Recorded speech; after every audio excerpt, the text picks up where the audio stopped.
रामपुर गांव में एक किसान और उनकी पत्नी एक बेटा रहता था। वो बेहद गरीब था।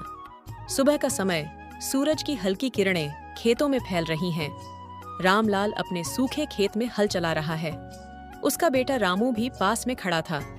रामलाल थका हुआ हल चलाते हुए बोलता है, हे भगवान, कब तक यह सूखा हमारी फसल को यूं ही तबाह करता रहेगा?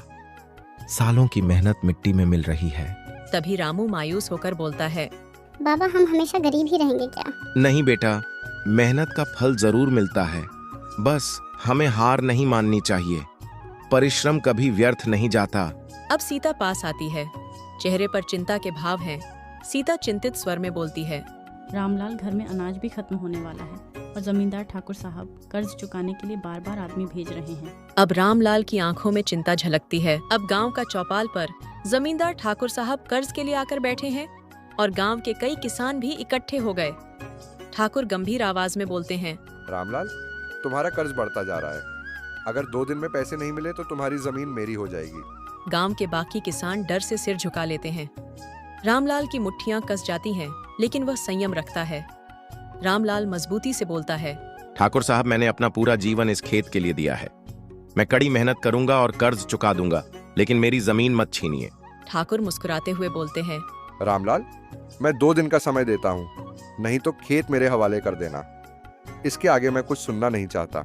रामलाल चिंतित होकर मन ही मन सोचता है। फिर गांव के अन्य किसानों के पास जाता है और गांव वालों से बोलता है, भाइयों, अगर हम एक दूसरे की मदद करें तो इस मुसीबत से निकल सकते हैं। हम साथ मिलकर खेतों में काम करेंगे और अच्छी फसल उगाएंगे। और सभी किसानों को जोश आ जाता है और सभी मिलकर मेहनत करने का संकल्प लेते हैं। कुछ महीनों बाद खेतों में लहराती फसलें। किसानों के चेहरे पर खुशी का कोई ठिकाना नहीं था। सीता खुश होकर बोलती है, रामलाल, हमारी मेहनत रंग लाई। इतनी अच्छी फसल तो काफी सालों बाद हुई है। रामू उत्साहित होकर बोलता है, बाबा, अब हम ठाकुर साहब का कर्ज भी चुका सकते हैं ना? रामलाल गर्व से मुस्कुराता हुआ बोलता है, हाँ बेटा। रामलाल जमींदार ठाकुर साहब के पास जाता है और पूरा कर्ज चुका देता है। ठाकुर हैरान होकर बोलता है, ये कैसे हो गया? कहाँ से आया पैसा? जब किसान एक साथ खड़े हो जाते हैं तो कोई भी मुश्किल उन्हें हरा नहीं सकती। गांव के किसान खुशी से झूम उठते हैं। कहानी खत्म होती है। इस कहानी से यह सीख मिलती है कि मेहनत